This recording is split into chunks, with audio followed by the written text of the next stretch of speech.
Hello everyone, pH ক্লাসেসে তোমাদের সকলকে স্বাগত। আমাদের যে এফআরভি সিরিজ যেটা চলছে, তাই না? আমাদের ফার্স্ট উইকে আমরা আলোচনা করছি লাইফ সায়েন্সকে নিয়ে। তো সেই শিডিউল ওয়াইজ আমরা আমাদের আজকের লেকচার 2 তে পৌঁছেছি। তো আমাদের লেকচার 2 বা আমাদের সেকেন্ড ক্লাস যেটি রয়েছে, সেটি হচ্ছে উদ্ভিদ হরমোন বিষয়ে। ঠিক আছে?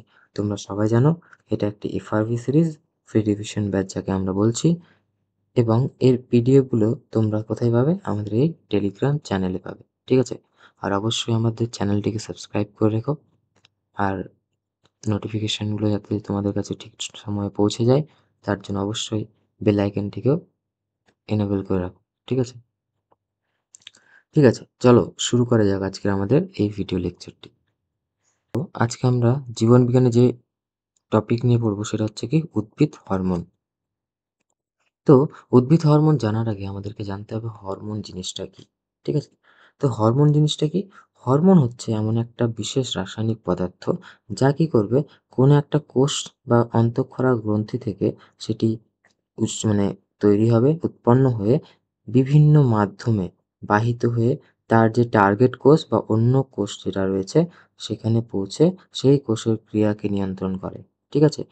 তো এটাই হচ্ছে কি হরমোন। তো হরমোন একটা রাসায়নিক পদার্থ। ঠিক আছে? এবং কার মাধ্যমে পৌঁছায় হরমোন? হরমোন পৌঁছায় কার মাধ্যমে? দেহ তরল, দেহ তরল এর মাধ্যমে পৌঁছায় অথবা ব্যাপন প্রক্রিয়ায় পৌঁছায়। ঠিক আছে? এক জায়গা থেকে এক জায়গায় সে চলে যায়। তো এই হচ্ছে হরমোন। তো যেহেতু হরমোন এই জায়গা থেকে এই জায়গায় যাচ্ছে এবং একটি কোষ থেকে নির্গত হয়ে অন্য কোষের সাথে কি একটা যোগাযোগ স্থাপন করছে, তাই তো? আরেকটা কাজ কি? যে এর সাথে এর কি সম্পর্ক সে তৈরি করলো বা এখান থেকে কোনো একটা বার্তা যে এই জিনিসটা বেশি নির্গত করতে হবে না কমাতে হবে সেটা একে বোঝাচ্ছে। তার মানে কি? কোনো একটা বার্তা একে প্রেরণ করছে। তাই এই যে হরমোন, হরমোনকে আমরা বলি কি রাসায়নিক সমন্বয়ক বা রাসায়নিক বার্তাবাহক। ঠিক আছে? তাহলে একে আমরা কি বলে থাকি? না রাসায়নিক বার্তাবাহক বা রাসায়নিক সমন্বয়ক। আচ্ছা দেখো এবার, তাহলে হরমোন কাকে বলে? যে জৈব রাসায়নিক পদার্থ বিশেষ কোষ সমষ্টি বা অন্তঃক্ষরা গ্রন্থি থেকে নিঃসৃত হয়ে, কোথা থেকে? কোষ সমষ্টি বা অন্তঃক্ষরা গ্রন্থি থেকে নিঃসৃত হবে এবং দেহতরলের মাধ্যমে অথবা ব্যাপন ক্রিয়ায় উৎপত্তি স্থল থেকে দূরে বাহিত হয় এবং সেই অন্য কোষের বিপাক ক্রিয়ায় নিয়ন্ত্রণ করে। এবং ভিভিআই পয়েন্ট যেটা, ক্রিয়ার পর কি হয়ে যায়? নিজের ধ্বংসপ্রাপ্ত হয়ে যায়। মানে হরমোন তার ক্রিয়ার পরে তার কাজ শেষ, সে কি হবে? ধ্বংস বা নষ্ট হয়ে যাবে। ঠিক আছে? তাহলে এটাই হচ্ছে তার পরিণতি। তো একেই বলে কি হরমোন। তাহলে হরমোনের বৈশিষ্ট্য যদি বলতে হয়, এখানে আমরা বৈশিষ্ট্যও বলতে পারি, এখানে হরমোন আর উৎসেচকের মধ্যে পার্থক্য আমরা এটাকে বলতে পারি। ঠিক আছে? তাহলে হরমোনের উৎস কোথায়? হরমোন কোথা থেকে বের হয়? ম্যাক্সিমাম ক্ষেত্রে হরমোন অনাল গ্রন্থি মানে যে সমস্ত গ্রন্থির কোনো নালিকা নেই, সেই গ্রন্থি থেকে বের হয়। ঠিক আছে? উৎপন্ন হয়। কিন্তু উৎসেচক সমস্ত সজীব কোষেই উৎপন্ন হয়। মানে যে কোনো কোষ সে কি করে? উৎসেচক উৎপন্ন করতে পারে। কিন্তু সব কোষ হরমোন উৎপন্ন করতে পারে না। নেক্সট, হরমোন সাধারণত উৎসস্থলে ক্রিয়া করে না। মানে যেখানে তৈরি হচ্ছে তার যে উৎস, সেখানে সে কি করবে না? ক্রিয়া করবে না। ব্যতিক্রমী তো অবশ্যই আছে, কিন্তু ম্যাক্সিমাম ক্ষেত্রে বেশিরভাগ হরমোন তারা উৎসস্থলটাতে কি করে না? ক্রিয়া করে না। তারা কোথায় ক্রিয়া করে? অন্যত্র, অন্য কোষে ক্রিয়া করে। ঠিক আছে? কিন্তু দেখা যায় যে লোকাল হরমোন যেটা রয়েছে, লোকাল হরমোন কি করে? সে উৎসস্থলেই ক্রিয়া করে। তাহলে লোকাল হরমোন উৎসস্থলেই ক্রিয়া করে। ঠিক আছে? এটা মনে রাখবে। কিন্তু উৎসেচক কি? উৎসেচক উৎপত্তি স্থলেই ক্রিয়া করে। এবার অন্যত্রও ক্রিয়া করে। কিন্তু বেশিরভাগ ক্ষেত্রে উৎপত্তি স্থল। তো উৎসেচক যেখানে তৈরি হবে, ধরো এখানে উৎসেচকটা তৈরি হলো, এখানেই কি করবে? সে ক্রিয়া করবে। বোঝা গেল? ঠিক আছে। হরমোন কি ক্রিয়ার পর ধ্বংস হয়, কিন্তু উৎসেচক ক্রিয়ার পর ধ্বংস হয় না। আরেকটা কাজ যেটা আমি বলে রাখি, যে হরমোন, হরমোন কিন্তু খুব কম পরিমাণে নির্গত হয়। ঠিক আছে? খুবই কম পরিমাণ। কিন্তু এর কার্যকারিতা দীর্ঘস্থায়ী। বোঝা গেল? কিন্তু উৎসেচকের ক্ষেত্রে যদি আমরা দেখি বেশি পরিমাণ থাকবে। কিন্তু এর যে কার্যকারিতা,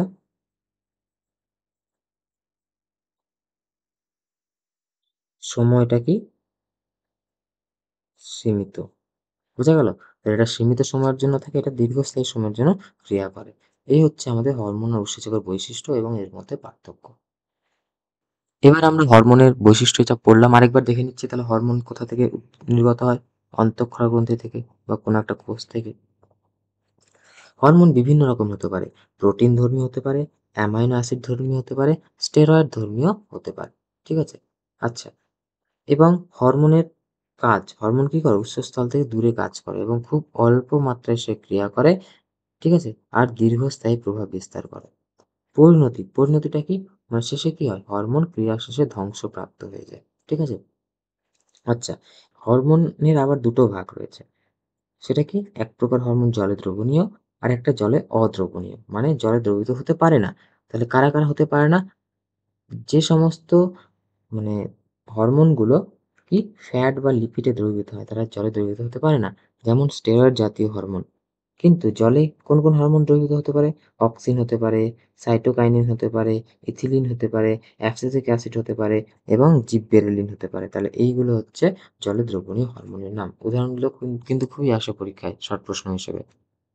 উৎসের ভিত্তিতে মানে কোথা থেকে ওই হরমোনটা বের হচ্ছে, কোন কোষ থেকে, সেই হিসাবে হরমোনের প্রধান দুটি ভাগ রয়েছে। একটা হচ্ছে উদ্ভিদ হরমোন, একটা হচ্ছে প্রাণী হরমোন। উদ্ভিদ কোষ থেকে নির্গত হরমোন হচ্ছে উদ্ভিদ হরমোন এবং প্রাণী গ্রন্থি বা প্রাণী কোষ থেকে নির্গত হরমোন হচ্ছে প্রাণী হরমোন। তো আমরা এই লেকচারে উদ্ভিদ হরমোন নিয়েই পড়বো।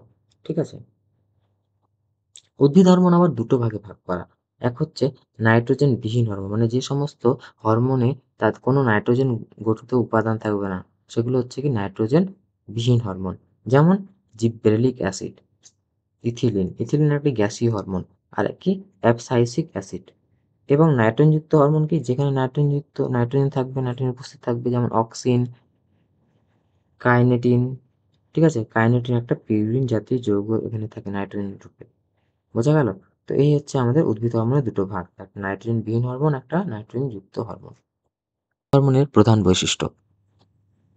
উৎস, উদ্ভিদ হরমোন কোথা থেকে নির্গত হয়? প্রথমত আমরা দেখব কাণ্ড, মূলের অগ্রস্থ ভাজক কলা থেকে উদ্ভিদ হরমোন নির্গত হয়। এছাড়াও ভ্রূণমুকুল আবরণী, বীজপত্র, মুকুলিত পত্র, শস্য, ফল ইত্যাদিতে উদ্ভিদ হরমোন কি হয়? নির্গত হয়, সেখান থেকে তৈরি হয়। পরিবহন, উদ্ভিদ হরমোন কিভাবে পরিবাহিত হয়? তাহলে সেটা হচ্ছে উদ্ভিদ হরমোন ব্যাপন প্রক্রিয়ায় কোষ থেকে কোষান্তরে বাহিত হয়, মানে একটি কোষ থেকে আরেকটা কোষে ব্যাপন প্রক্রিয়া যায়। আর সেটাতে সাহায্য করে কে? জাইলেম ও ফ্লোয়েম হরমোন। ঠিক আছে? এবার কাজ কি করবে? কোষের বৃদ্ধি ঘটাবে, রাসায়নিক সাধন করবে, বিপাক ক্রিয়া নিয়ন্ত্রণ করবে, কোষ বিভাজন ঘটাবে, কোষের বৃদ্ধি ঘটাবে, ফুল উৎপাদন করবে, পরিস্ফুটন ঘটাবে, জৈন বৈশিষ্ট্য প্রকাশে সাহায্য করবে। এগুলো হচ্ছে কি কাজ। এরপর পরিণতি কি? আমরা সবাই জানি ক্রিয়ার পর ধ্বংস হয়ে যায়। তো এখানে কয়েকটি নাম দেওয়া আছে, যেমন অক্সিন। অক্সিন আলোর উপস্থিতিতে ইনডোর অ্যাসিটিক অ্যাসিড অক্সিডেজ, এই অক্সিডেজ কথা দেখবে তার মানে তখনই বুঝবে যে ধ্বংসপ্রাপ্ত করবে এটা।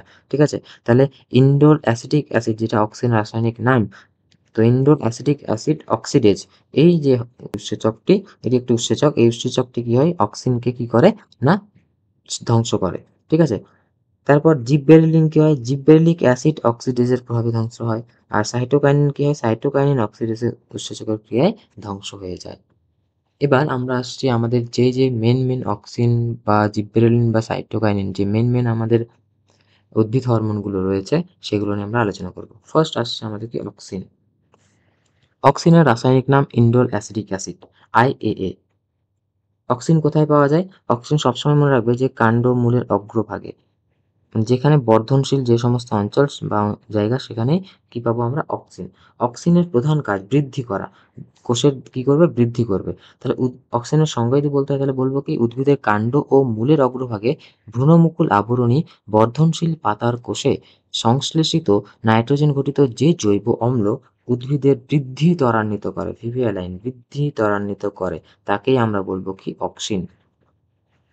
তাহলে অক্সিজেন উৎস আমরা পড়লাম। রাসায়নিক উপাদান, রাসায়নিক উপাদান তোমরা নিজেরাই দেখে বলতে পারবে অক্সিজেনের সংকেতটা কি? C10H9O2N। তাহলে কার্বন আছে, হাইড্রোজেন আছে, অক্সিজেন আছে এবং নাইট্রোজেন আছে। তাহলে এটা নাইট্রোজেন যুক্ত কি? হরমোন। ঠিক আছে? এই হচ্ছে রাসায়নিক উপাদান। ভূমিকা, অক্সিন কি করে? ঠিক আছে? অক্সিন প্রধানত কোষ বিভাজনে সাহায্য করে। মানে যে জায়গা বর্ধনশীল অঞ্চল সেখানের কোষকে সে কী করে? নমনীয় করে তোলে এবং কোষ প্রাচীরকে নতুন করে উৎপাদন সঞ্চয়ে সাহায্য করে। ফলে কী হয়? সামগ্রিক কোষের কী হয়? বৃদ্ধি ঘটে যাবে এবং মাঝে, মাঝে কোষ গহ্বরও সৃষ্টি করে যাতে কোষের আয়তনটা বেড়ে যায়। তার ফলে কি? কোষটার বৃদ্ধি ঘটবে। তার ফলে কোষ যদি বেড়ে যায় তাহলে কি? obviously সে কী হবে? উদ্ভিদটাও গ্রোথ পাবে, বড় হবে। এছাড়াও মূলের বৃদ্ধি, উম মূলের বৃদ্ধিতে সাহায্য করে অক্সিন। ঠিক আছে? এছাড়াও ফলের বৃদ্ধিতে আমরা অক্সিনের বিশেষ ভূমিকা দেখতে পারি। এখানে আমরা মেইন ভিভিআই যে জিনিসটা সেটা হচ্ছে পার্থেনোকার্পি। পার্থেনোকার্পি কি? পরাগ ও নিষেকের পর ডিম্বাশয়ে অক্সিজেনের পরিমাণ বেড়ে যায়। এই কারণে ডিম্বাশয় ফলে পরিণত হয়। অক্সিনের প্রভাবে নিষেক ছাড়াও ডিম্বাশয় ফলে পরিণত করা যায়। ঠিক আছে? তো অক্সিনের প্রভাবে যদি আমরা অক্সিন প্রয়োগ করি তাহলে নিষেক ছাড়া ফার্টিলাইজেশন ছাড়াও আমরা ডিম্বাশয়কে ফলে পরিণত করতে পারবো। কিন্তু এই ধরনের ফলে কোনো বীজ পাবো না। ঠিক আছে? তো একেই বলা হয় বীজহীন ফল। তো এই বীজহীন ফল সৃষ্টি হওয়ার যে পদ্ধতি তাকেই বলবো আমরা কি পার্থেনোকার্পি। ঠিক আছে? এবার আমাদের যেটি রয়েছে সেটা হচ্ছে অগ্রস্ত প্রকটতা। অগ্রস্ত প্রকটতা জিনিসটা কি? ভালো করে বুঝবে। ধরো একটা গাছ,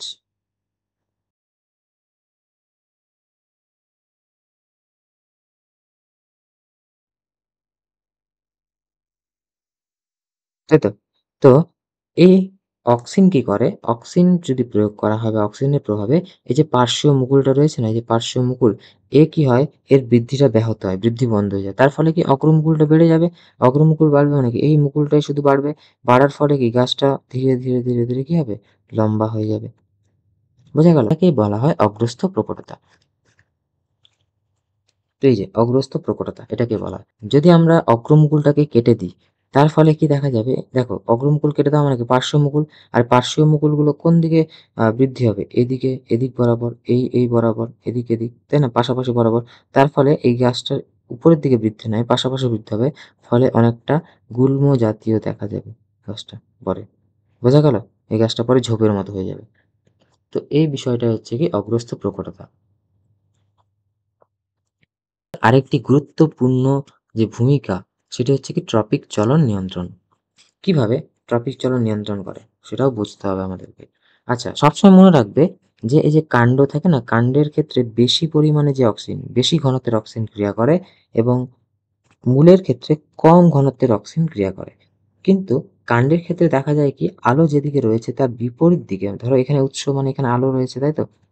এই জায়গাটায় আলো রয়েছে। তো আলোর এই জায়গাটায় আলোর দিকে, তো এই আলোর বিপরীত যে দিকে যে জায়গাটা, বিপরীত দিকের জায়গাটায় কি থাকবে? অক্সিজেন বেশি থাকবে। ঠিক আছে? এদিকে দেখো, এদিকে আলো, এখানে আলো রয়েছে, এখানে বেশি পরিমাণে অক্সিজেন থাকবে। ফলে এই এই অংশটা বেশি পরিমাণে কোষ বিভাজিত হবে এবং এই অংশটা সেই আলোর উৎসের দিকে কি হবে? বৃদ্ধি পাবে। বোঝা গেল? তাহলে কি আলোক অনুবর্তী চলন দেখা গেল, তাই না? আলোর দিকে। তাহলে এটা কি ফোটোট্রপিক চলন। তো এইভাবে অক্সিন কি করছে? ফোটোট্রপিক চলনটাকেও নিয়ন্ত্রণ করছে। আরেকটা কাজ কি? আরেকটা কাজ হচ্ছে দেখো উদ্ভিদের মূলের ক্ষেত্রে যদি আমরা নিচের দিকটা লক্ষ্য করি, মূলের দিকে, এই নিচের দিকটায় মূলের দিকে মূলের অগ্রভাগের ঠিক কাছাকাছি অংশে কম পরিমাণ অক্সিজেন থাকে। আর মনে রাখবে যে মূলের ক্ষেত্রে কম পরিমাণ অক্সিজেন কিন্তু বেশি বা কম ঘনত্বের অক্সিজেন কিন্তু বেশি কার্যকারী। তো এখানে কম পরিমাণ অক্সিজেন থাকার ফলে এই জায়গাটার কোষ বিভাজন বেশি হবে, ফলে এই মূলেরও কি হবে? বৃদ্ধি হবে। বোঝা গেল? তো এটাই হচ্ছে কি ট্রপিক চলন নিয়ন্ত্রণ। আরেকটা কথা ভাবো, যখন উদ্ভিদের কাণ্ড বৃদ্ধি এদিকে হচ্ছে তাহলে এটি কি শুধু ফটোট্রপিক চলন? জিওট্রপিক কি নয়? অবশ্যই জিওট্রপিক, কারণ কি মাধ্যাকর্ষণ শক্তির বিরুদ্ধে করছে, তাই না? তাহলে প্রতিকূলবর্তী মানে আ অভিকর্ষজবর্তী চলন, প্রতিকূল অভিকর্ষজবর্তী চলন। আর এক্ষেত্রে কি দেখাচ্ছে? নিচের দিকটা কি দেখাচ্ছে?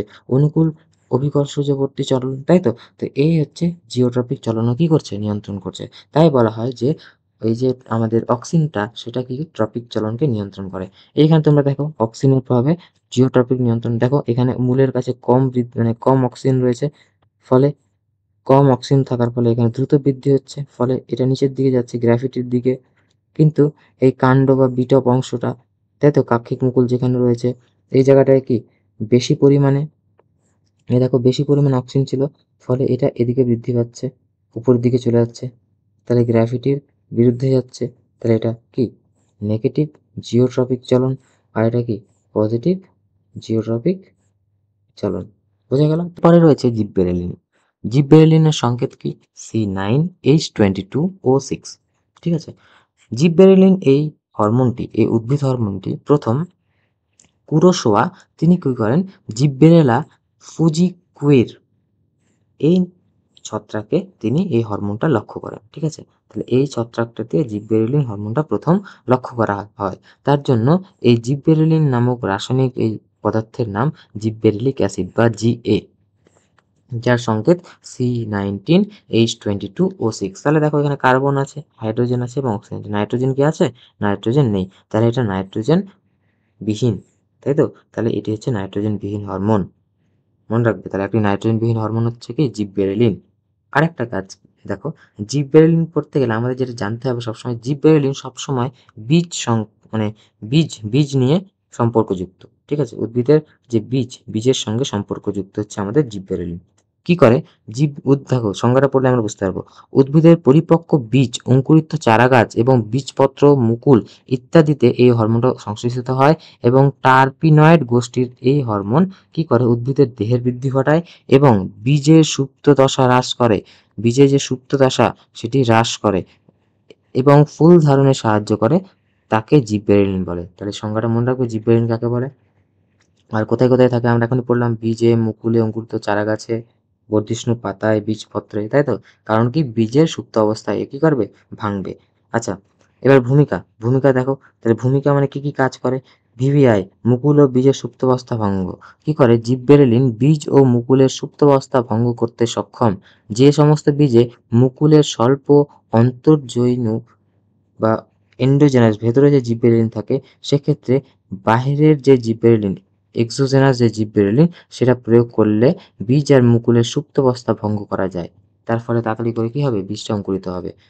এরপর পর্বমধ্যের দৈর্ঘ্যের বৃদ্ধি। পর্বমধ্য মানে কি? দুটো পর্বের মাঝখানের দৈর্ঘ্য পর্বমধ্য, এই যে এই নোটগুলো। ঠিক আছে, তো এই জিবরেলিন কি করে? পর্বমধ্যের দৈর্ঘ্যের বৃদ্ধি ঘটায়। মানে পর্বমধ্য বাড়াবে না, ধরো এরম এরম পর্বমধ্যকে বাড়িয়ে দেবে না, এটা কিন্তু না। কি করবে? এই জিবরেলিন যদি আমরা প্রয়োগ করি, জিবরেলিক অ্যাসিড, তাহলে কি হবে? এই যে পর্বমধ্য রয়েছে তার যে দৈর্ঘ্যটা, সেই দৈর্ঘ্যটাকে সে কি করবে? বাড়িয়ে দেবে। তার ফলে গাছটা কি হবে? অতিকায় লম্বা হয়ে যাবে। ফলে গাছটি অতিশয় লম্বা হয়ে যায়। পর্বতের সংখ্যার বৃদ্ধি ঘটায় না, বরং দৈর্ঘ্যের বৃদ্ধি ঘটায়।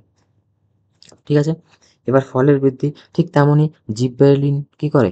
ফলে, আপেল, নাশপাতিতে বীজহীন ফল তো উৎপন্ন করে, তাছাড়া এই ফলের যে বৃদ্ধিটা সেটা কি করে?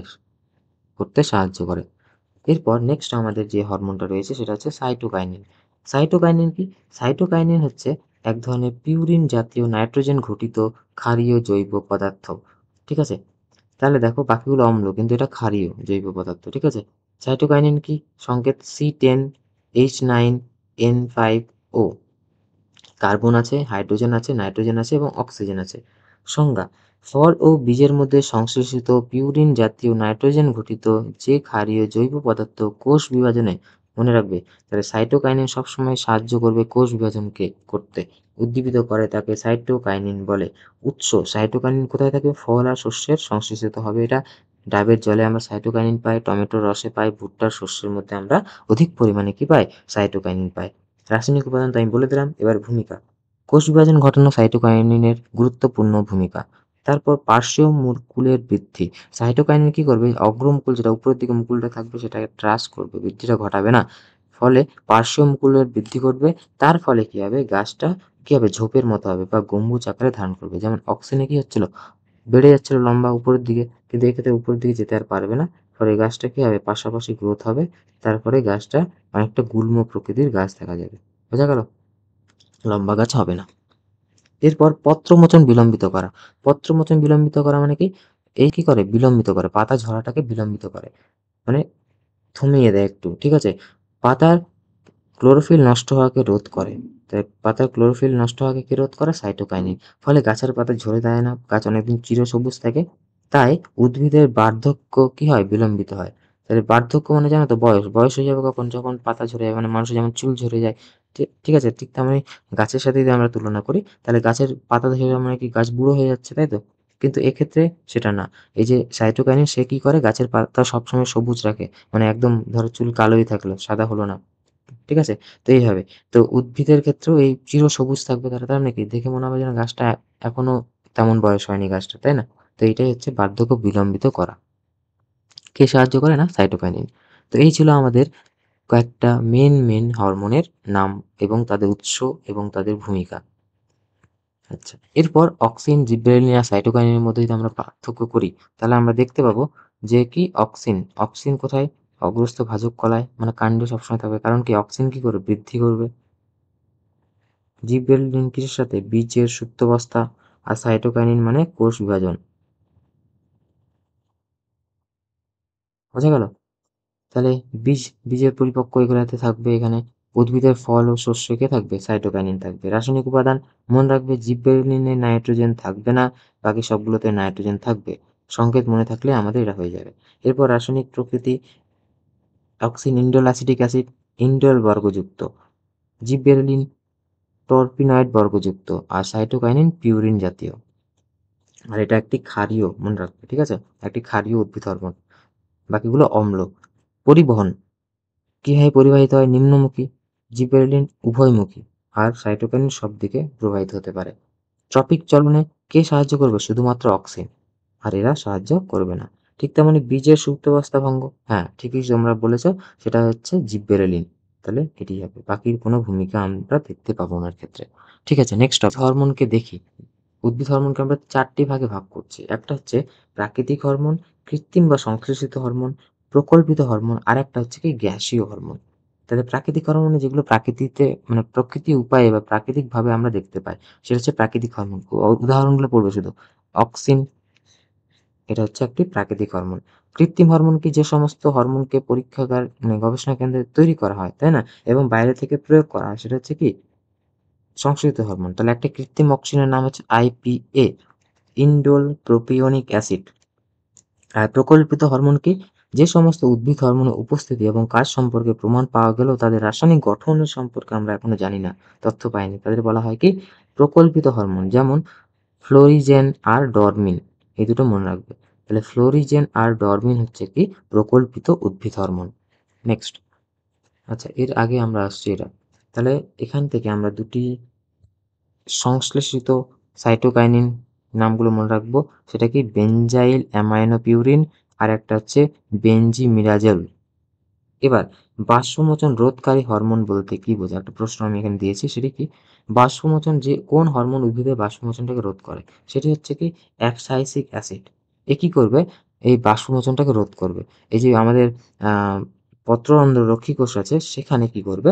এই যে ABA নিঃসৃত হয়, এর ফলে ABA টা নিঃসৃত হবে সেখানে, এর প্রভাবে রক্ষী কোষে প্লাজমা পর্দার ভেদ্যতা বৃদ্ধি পায়। ফলে K+ আয়ন রক্ষী কোষের বাইরে বেরিয়ে যায় ও H+ আয়ন রক্ষী কোষে প্রবেশ করে। ফলে কি হয়? এই যে রক্ষী কোষের রসপিত চাপ কি হয়? কমে যায় এবং পত্রঅন্ধ্র কি হয়? বন্ধ হয়ে যায়। মানে সেই পত্রঅন্ধ্রটা কি হবে? বন্ধ হয়ে যায়। ফলস্বরূপ বাষ্প আর কি বাষ্পমোচন হতে পারবে না। তো এই ABA, অ্যাবসাইসিক অ্যাসিড, এটি কি করে? বাষ্পমোচন রোধ করে। এছাড়াও ট্রাইআয়োডোবেনজয়েক অ্যাসিড, এ কি করে? অক্সিনের কার্যকারিতা বিনষ্ট করে। তাই একে অ্যান্টিঅক্সিনও বলা হয়ে থাকে।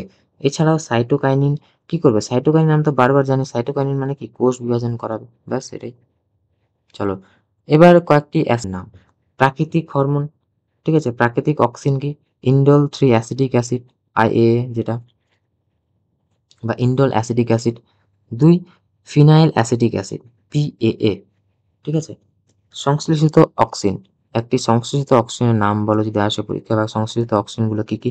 তাহলে ন্যাপথলিন অ্যাসিটিক অ্যাসিড, NAA, বা ইন্ডোল প্রোপিওনিক অ্যাসিড, এগুলো হচ্ছে সংশ্লেষিত, মানে পরীক্ষাগারে বা গবেষণা কেন্দ্রে তৈরি করা হয়। সংশ্লেষিত জিবরেলিন কি? ক্লোরোথ্যালিমিডো সাইক্লোহেক্সোন কার্বক্সিমাইড, আর একটা হচ্ছে সাইকোসেল। এটা হচ্ছে কি? সংশ্লেষিত জিবরেলিন।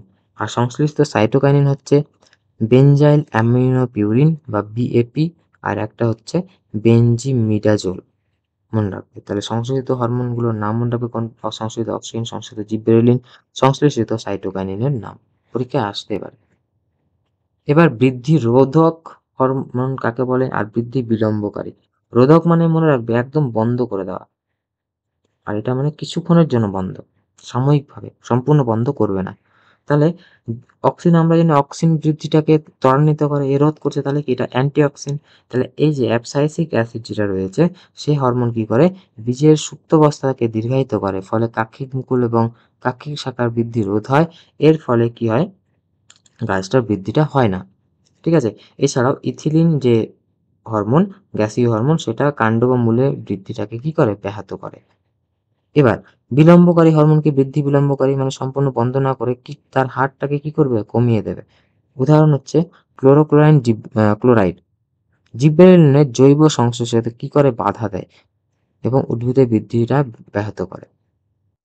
নেক্সট, এখানে একটা চার্ট দিয়ে রেখেছি আমি, এই চার্টে এগুলো সংকেত এবং ফুল ফর্ম গুলো দেওয়া আছে। তাহলে IA কি indole acetic acid, IBA indole butyric acid, NA naphthalene acetic acid, 2,4-D 2,4 diphenoxy acidic acid, IPA indole propionic acid, ABA abscisic acid, PAA phenyl acidic acid, MCPA two methyl four chlorophenoxy acetic acid, MCAA methyl chlorophenoxy acidic acid এবং GA3 জিবরেলিক acid 3। তো এগুলো তোমরা মনে রাখবে। ঠিক আছে? তার মধ্যে উপরে যেগুলো রয়েছে PA পর্যন্ত এগুলো হচ্ছে খুবই ইম্পর্টেন্ট। হুম? আর নিচেটাও ইম্পর্টেন্ট, বাট এগুলো বেশি ইম্পর্টেন্ট উপরেগুলো। তো এই ছিল আমাদের আজকের ক্লাস। তো থ্যাংক ইউ। আশা করি তোমাদের সকলের ভালো লেগেছে উদ্ভিদ হরমোন বিষয়টা। তো নেক্সট ক্লাসে আমরা আলোচনা করব আমাদের প্রাণী হরমোনকে নিয়ে। ঠিক আছে? তো ঠিক আছে, চলো টাটা। তোমরা সবাই শেয়ার-টেয়ার করে দিও এই ভিডিওটি এবং এগুলো কিন্তু অবশ্যই পড়বে। ঠিক আছে? রিভাইজ হচ্ছে এখানে। আর মেন জিনিসগুলো আমি এখানে নিয়ে আলোচনা করেছি। আর তোমরা অবশ্যই চ্যানেলটিকে জয়েন করো। এখানে পিডিএফ গুলো দেওয়া হচ্ছে। ঠিক আছে? আর আশা করি তোমাদের তো ভালো লেগেছে। হুম? চলো নেক্সট ক্লাসে দেখা হচ্ছে।